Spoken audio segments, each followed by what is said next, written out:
Hey gay, welcome to my Historian Sleepy YouTube channel. Tonight, we step quietly into the biting dark of a Viking winter, where the wind gnaws at every timber and snow drives sideways across the North Sea like shards of glass. You pull your cloak tighter, though it barely matters. The cold here doesn't sting, it seeps, slow and patient, into bone and thought alike. You probably won't survive this, at least not without learning a few old secrets. So before you get comfortable, take a moment to like the video and subscribe, but only if you genuinely enjoy what I do here. And tell me, where are you listening from, and what time is it right now? Now dim the lights and let's walk together into the frozen world of the Vikings to see how they managed to sleep through deadly blizzards without freezing to death. You trudge along the narrow path between drifts taller than a man. The snow crunches under your boots, dense, squeaky, layered like stale bread. There's no horizon, only white on black. The faint orange glow ahead promises life, a Viking longhouse, half buried in snow, exhaling thin smoke through a hole in its roof. The smell of wood resin and singed pine greets you long before the warmth does. For a people who carve dragons into their ships and gods into their doorframes, this structure is another kind of beast, a wooden creature with ribs of oak and a hide of turf. It crouches low against the wind, patient, protective, and wise.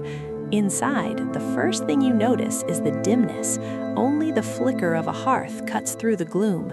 Your breath hangs in front of you, joining dozens of others. You hear low laughter, the shuffle of boots, the muted clank of iron. The air is thick, smoky, animal lived in. It smells of bodies, wet wool, and burnt fat.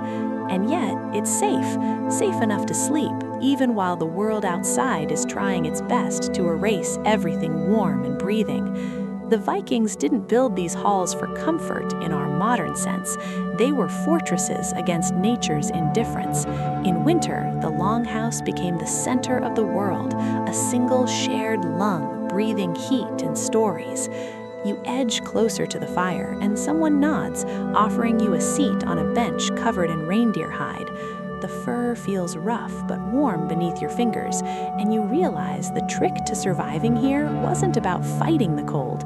It was about embracing it, reshaping life around it until even the ice had its place. You glance upward and notice how the smoke curls lazily through a small opening in the roof. It doesn't escape easily. The Vikings designed it that way. The smoke clings, thickening the air, reducing heat loss. It's uncomfortable, sure. You cough once, twice, but your skin starts to thaw. Historians still argue whether the Vikings truly understood the physics of insulation or simply stumbled upon it through centuries of trial and error. Either way, the result is the same, a space where even blizzards become background noise. A woman beside the fire hums while mending a tunic. Her needle glints in the amber light. You notice she's barefoot. It's warmer here than you thought. The walls, made of overlapping planks stuffed with moss, trap more than heat. They hold stories, arguments, laughter. Each family's longhouse was unique, but all followed the same principle: low ceilings to keep warmth near the body, narrow rooms to limit drafts, and doors so small you must bow to enter. Perhaps out of reverence, perhaps simply to keep the cold from charging in uninvited. In the far corner, a child drifts to sleep, wrapped in a sheepskin. His mother lays another layer over him, wool on fur, fur on wool. You can hear his soft breathing beneath the low murmur of the adults. The rhythmic crackle of fire punctuates the moment like a heartbeat. Out there, beyond these wooden walls, the temperature might drop to 20 or 30 below, the wind slicing through open fjords. But here, it's steady, manageable, survivable. A mainstream historical fact: Viking longhouses could stretch up to 75 feet, housing entire families, slaves, and livestock under one smoky roof. The warmth of both man and beast created a shared climate inside, a microcosm of life teetering on the edge of winter's cruelty. Yet, strangely enough, some of the most effective insulation came not from the architecture, but from what you can't see, a layer of packed straw between wall planks and the outer turf. It soaked up moisture, deadened sound, and sealed the warmth. Quirky, perhaps, that something as humble as barn sweepings could save lives more efficiently than iron armor. You lean back, your body slowly accepting the rhythm of the place. People talk softly, mostly of food, weather, and spirits. The Norse world blurred the line between practical and mystical. Warmth wasn't just physical, it was divine. They believed in hearth spirits, protectors of the flame, small, unseen presences that watched over sleeping families. Maybe that belief was its own kind of insulation, a psychological blanket when the snow piled high enough to bury doors. Outside, the blizzard continues its relentless dance, erasing tracks, silencing the world. Inside, you start to understand the genius of Viking survival. It wasn't a war against cold, it was an alliance with it. They learned its language, how snow muffled sound and trapped heat, how darkness conserved energy, how smoke could be a friend. They didn't seek luxury, they sought endurance, and endurance in the north was the truest form of peace. You settle deeper into the reindeer hide, the smell of resin and tallow filling your lungs. The hum of voices fades to a low vibration, soothing as the seas lull. Someone adjusts the fire, sending sparks spiraling upward, tiny stars caught in slow motion. You close your eyes for a moment and imagine centuries of nights like this, families breathing in unison, the walls sighing, the storm outside forgotten. Maybe that's the secret, not the fire, not the fur, but the togetherness, the sense that in this great and different cold, you are not alone. The warmth of the fire lingers on your skin as your eyes adjust to the longhouse's dim, flickering light. You take in the structure around you, its deliberate, rugged beauty. The longhouse is more than shelter, it's an organism. Each beam, each plank, each smoky breath of air plays a role in keeping its inhabitants alive through the long, merciless Scandinavian winter. You run your fingers along the wall. The timber feels ancient, even though it's newly cut. Thick vertical posts of oak form a rib cage joined by curved beams overhead that arch like the spine of a whale. Between these timbers, planks of pine are packed with moss, straw, and clay. The seams are rough but tight. The smell of resin mixes with damp earth. You realize this entire house is built to breathe, not airtight, but alive, exhaling just enough to keep the smoke from choking everyone while holding in precious warmth. A dog dozes near the door, curled tight like a comma. Beyond it, the outer world is an endless storm of white. Here, however, the longhouse is its own universe, self-contained, humming with quiet persistence. The Vikings designed their homes for survival first, comfort second, and dignity third. There were no wasted lines, no fragile beauty. Every angle existed because winter demanded it. You notice how the floor rises slightly toward the walls. That subtle slope isn't an accident. It channels spills, rainwater, even melted snow toward the center, where it evaporates near the fire. A Viking floor wasn't made of polished boards, but of packed earth layered with straw and rushes. Each day, that straw was trampled into insulation. Each night, new reeds were scattered to absorb moisture and smell. Historians still debate whether this system evolved from ancient Bronze Age huts or if it was perfected later when the Norse spread into harsher territories like Iceland. Either way, it worked. It turned mud into a mattress for an entire civilization. At the center of the hall, a single hearth crackles with slow confidence. There is no chimney, just a small vent in the roof, little more than a slit. Smoke rolls upward in gray ribbons, pooling near the rafters before escaping reluctantly into the night. You'd think it would be unbearable, but somehow the room feels balanced, warm enough to thaw fingers, smoky enough to keep insects and spirits at bay. You cough softly, your eyes watering, and someone cuckles from across the fire. They've grown used to it. Smoke, after all, meant life. A mainstream historical fact. Viking longhouses often featured thick turf layers on their roofs, sometimes over 2 feet deep. The turf wasn't decoration, it provided insulation and, surprisingly, stability. As the ground froze and thawed, the turf expanded and contracted with the house, sealing gaps that would otherwise let the cold seep in. From a distance, these houses blended seamlessly into the landscape, half earth, half man, as if grown rather than built.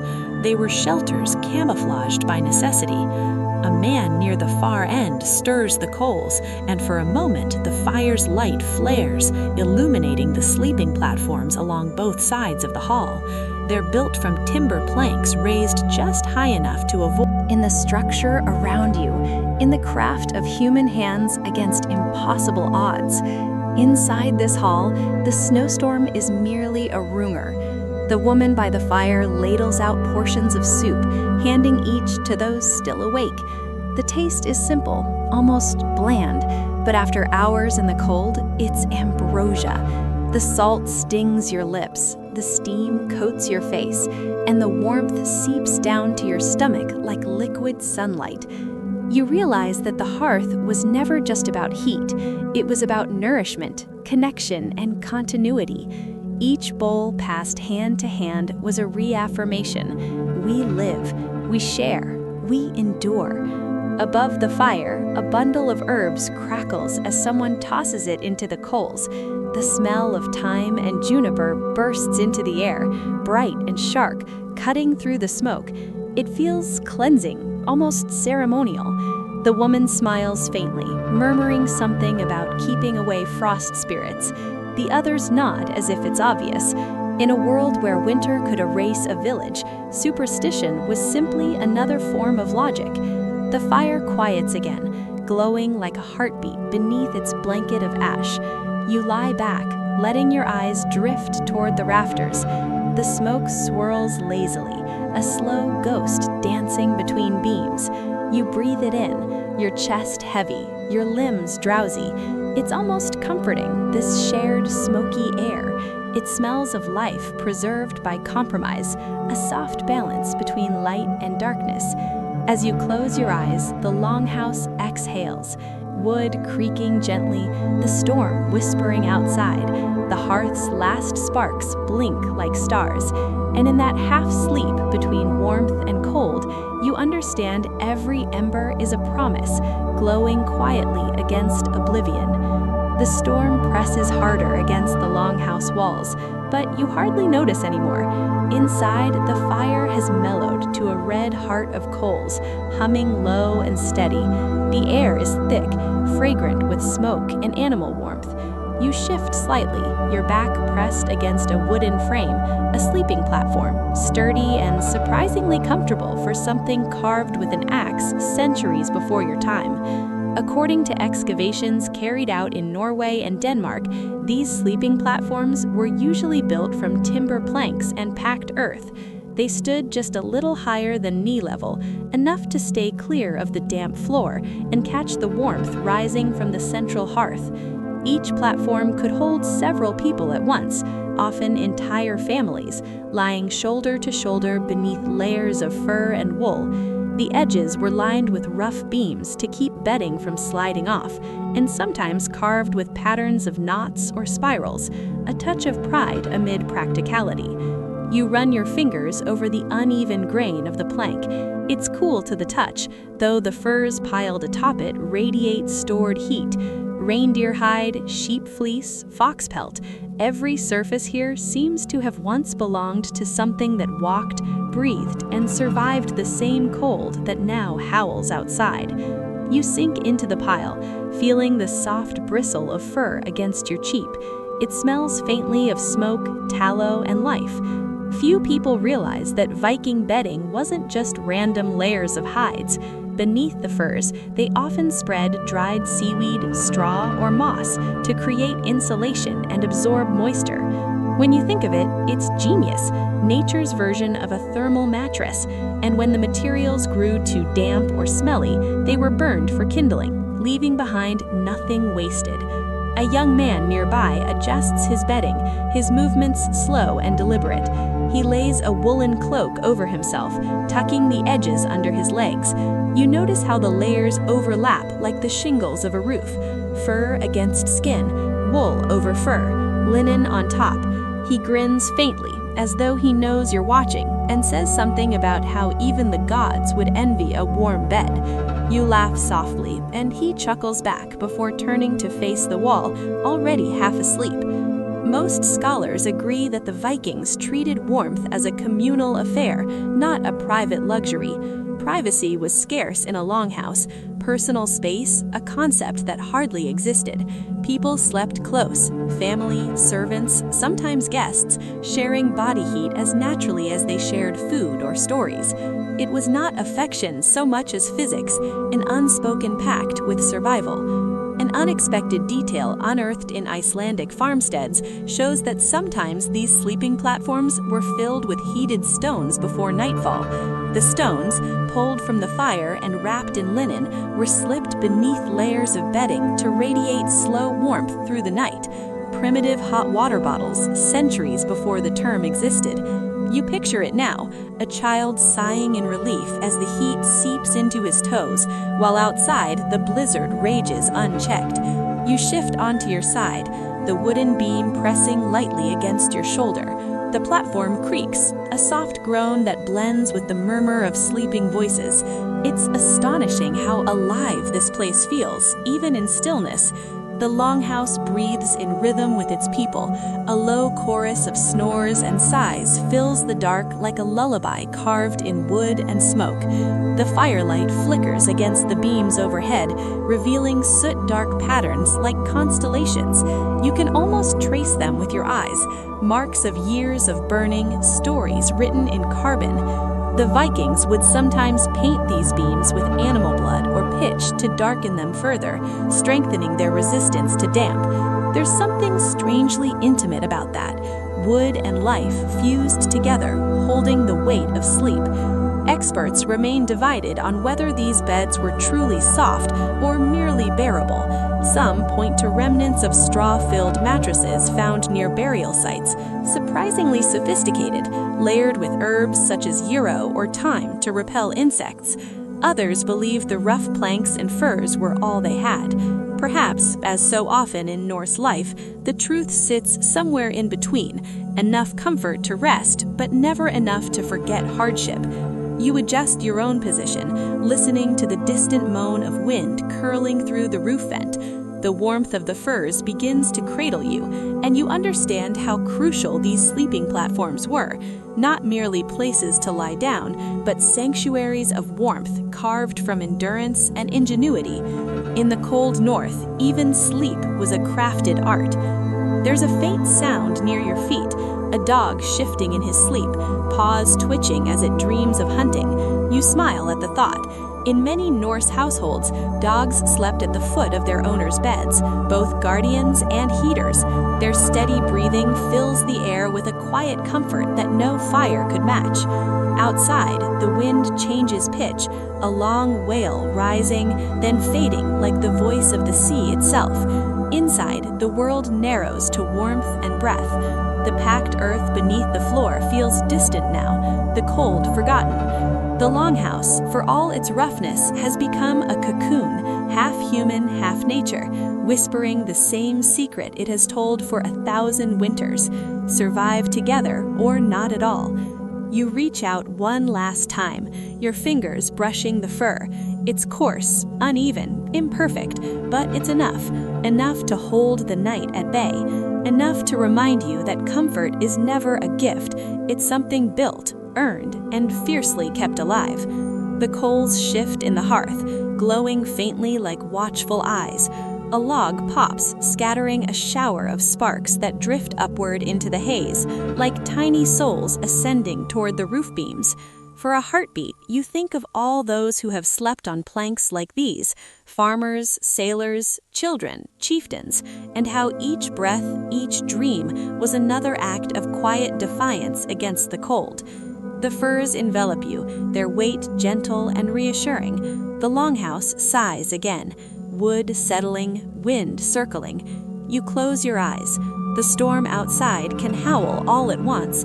In here, the fire still lives. The night stretches on, soft and endless, while the longhouse murmurs in its sleep. Adds a log, and the orange light dances once more across faces, shadows and beams. You can almost hear the centuries hum through the wood. The longhouse stands as a quiet defiance against extinction, a reminder that survival isn't about domination, but balance. You can't beat the cold. You can only learn to breathe with it, to live inside it without letting it take you. As you lie back against the rough plank wall, the vibrations of the storm seem distant, softened by layers of turf and moss. You can feel the warmth radiating from the hearth, sinking through your skin. For a fleeting moment, you understand the brilliance of Viking engineering, simple materials, timeless logic, and faith that the structure would hold, because it always had. Your eyelids grow heavy. The murmur of the hall fades into rhythm, soft, steady, reassuring. The longhouse creaks once more, as if sighing, then settles into silence. The night deepens, and the rhythm of the longhouse slows to a steady, shared breath. You sit near the fire, mesmerized by the way the flames twist and bend, with every whisper of wind sneaking through the roof vent. The hearth is small, barely large enough for a few split logs, yet it feels like the beating heart of this entire wooden creature. Without it, the longhouse would be nothing but a coffin of ice. According to archaeological evidence, Viking hearths were placed precisely in the center of the main room, not at the edges like in later medieval homes. That position wasn't aesthetic, it was strategic. The hearth divided the hall into two living wings, giving equal warmth to both sides. More importantly, it represented balance, day and night, man and woman, family and guest. You can almost see how each ember carried meaning, light in the middle of endless dark. A woman crouches near the fire, turning a clay pot suspended by iron hooks. The aroma of broth, fish, leeks, and something earthy fills the air.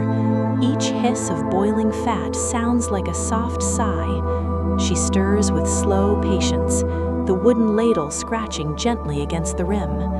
The hearth wasn't just a place to cook, it was the spiritual core of Viking life. Here they made offerings, whispered blessings, and told stories that stitched time together. In every saga, the hearth symbolized safety, the fragile warmth humans wrestled from a world that rarely cared if they lived or died. Curiously enough, traces of soot found in excavated longhouses show that the walls were deliberately blackened, not from neglect, but intention. Soot acted as a crude weatherproofing layer, filling gaps and sealing wood fibers. The darker the walls, the better the insulation. Imagine centuries of smoke slowly painting protection onto timber.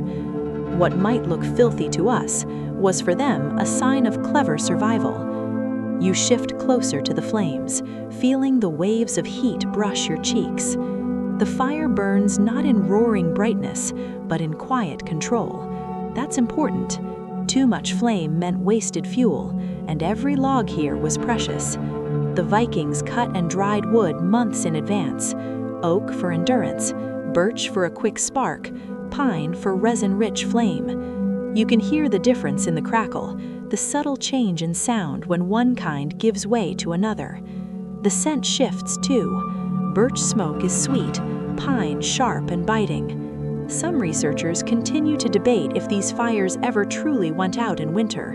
One theory says the embers were kept alive continuously, fed just enough to glow through the night. Another suggests they banked the fire with ash, letting it sleep until morning. Either way, the symbolism endured. If the hearth still burned, the household still lived. Extinguishing it meant misfortune, or worse, the end of a family line. You glance up toward the smoke hole, barely visible in the gloom. It's framed by a triangular vent cut into the roof ridge, now thick with snow. Every so often, the wind forces a few flakes through, swirling them into the warm air until they melt in mid-flight. The roof beams above are streaked with resin, glistening faintly like wet bark. The Vikings may not have had chimneys, but they understood airflow in a way that feels almost instinctive. They designed the roof to draft the smoke just enough, keeping the upper air thick but breathable. It meant they could trap warmth, using the haze as an invisible blanket. Few people realize that these smoky interiors even helped preserve the house itself. The constant layering of soot and resin made the wood more resistant to rot and insects. What we'd call poor ventilation, they would call intelligent decay prevention. It's strange how the line between discomfort and innovation can blur when survival's the only goal. You shift your legs toward the fire, feeling the grainy heat ripple through your boots. Around you, the others begin to settle for the night. Some roll out furs near the walls, others curl up on raised platforms. Children lie closest to the hearth, old folk nearest the door, both for reasons of practicality. Warmth flowed outward from the center, but so did danger. A spark could set pelts aflame, and someone had to guard against that. Sleep here wasn't careless, it was ritualized vigilance. The fire's glow throws long shadows that dance across faces and fur. You notice the gleam of sweat on a man's kemple, the way the light pools in the curve of a woman's braid. There's a quiet dignity in their stillness, a kind of calm earned only through endless repetition of hard seasons. This isn't coziness, it's resilience disguised as peace. A low hum rises. Someone begins to sing. The melody is slow, circular, ancient. It seems to echo the rhythm of the fire itself. You don't recognize the words, but the tone is unmistakably one of gratitude. Gratitude for warmth, for shelter, for one more night survived. Outside, the wind claws at the walls, but you no longer flinch. You feel what the Vikings must have felt. A deep trust,